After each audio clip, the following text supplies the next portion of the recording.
బలి అర్పణ అనేది ప్రారంభం నుండి ఉంది. మొట్టమొదటి బలి చర్య అనేది దేవుడే జరిగించాడు. ఏదెను తోటలో ఆదాము హవ్వలు నిషిద్ధ ఫలాన్ని తిన్నప్పుడు, తినకముందు దేవుడు చెప్పాడు, అది తిను దినమున నిశ్చయముగా మీరు చచ్చెదరు అని. ఆదామా, అది నీవు తిను దినమున నిశ్చయముగా చస్తావని చెప్పాడు.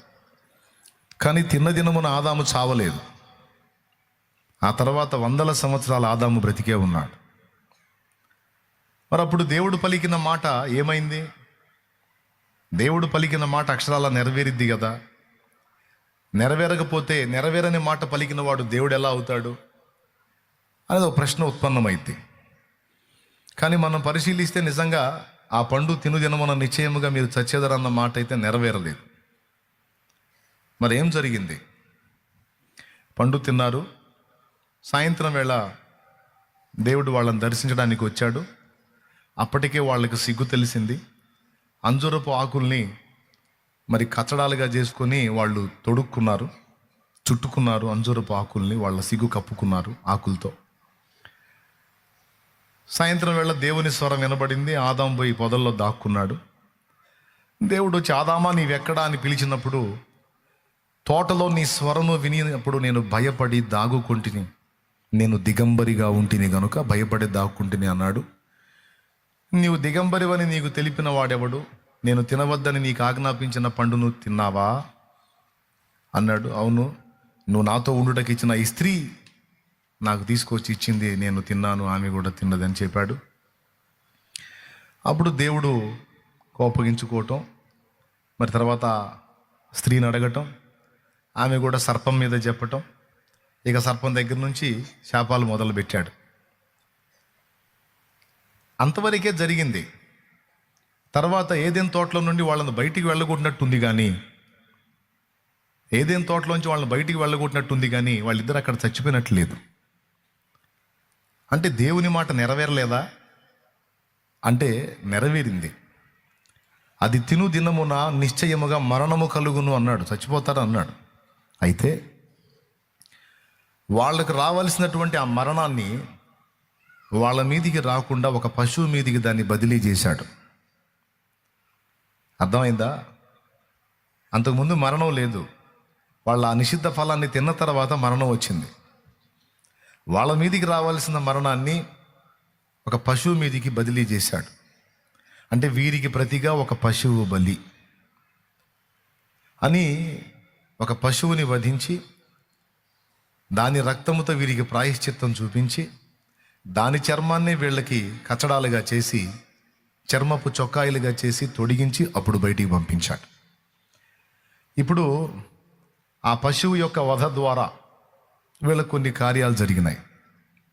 మొట్టమొదటిది, మరణం అనేది అప్పుడు వారి మీదికి రాకుండా వాళ్ళు తప్పించబడ్డారు.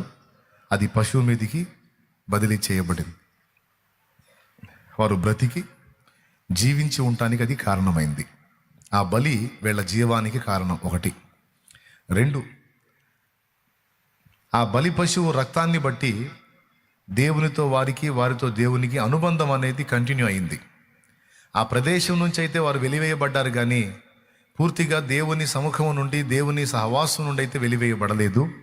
దేవుడు తర్వాత కూడా ఆదాము హవ్వలకు కృప చూపుతానే ఉన్నాడు, వాళ్ళతో మాట్లాడుతూనే ఉన్నాడు, వాళ్ళ పిల్లలతో కూడా ఆయన మాట్లాడుతూనే ఉన్నాడు. ఆఖరికి దుష్టుడుగా చెప్పబడిన కయ్యీనుతో కూడా దేవుడు మాట్లాడాడు. కయ్యీను సైతం దేవుని స్వరాన్ని విన్నాడు. మీకు తెలుసా సంగతి? కయ్యీను, నీ తమ్ముడైన హేబెల్ ఎక్కడని దేవుడు అడిగాడు.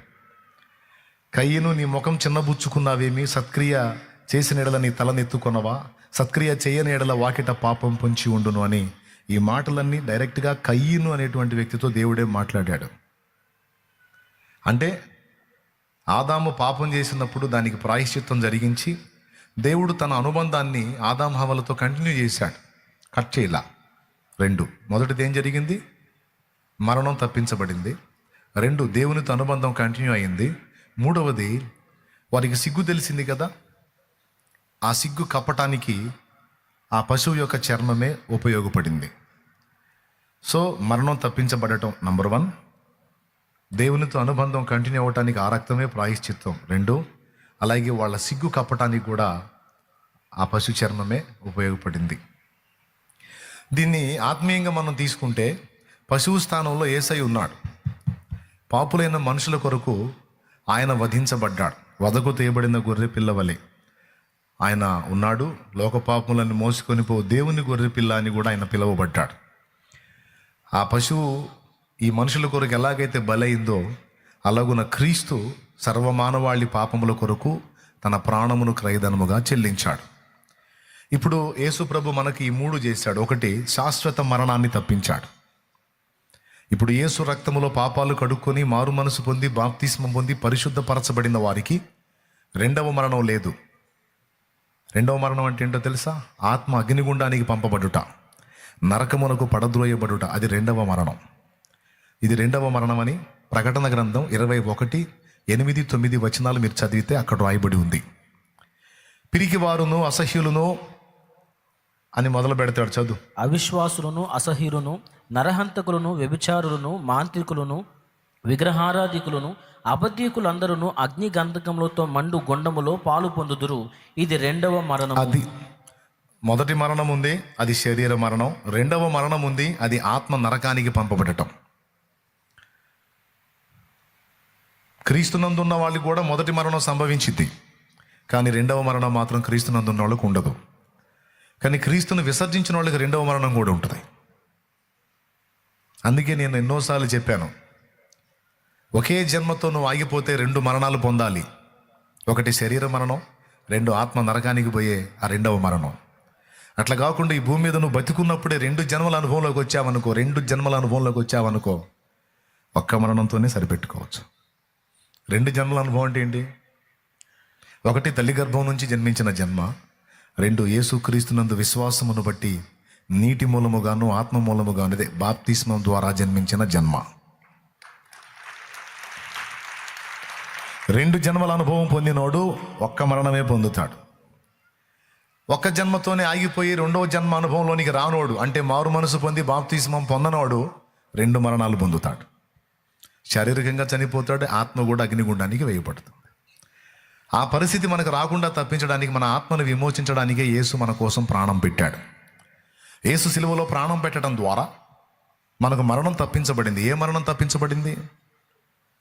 ఆత్మ నరకానికి వెళ్ళి నిత్యం అక్కడే ఉండేటువంటి ఆ ఘోర మరణం తప్పించబడింది.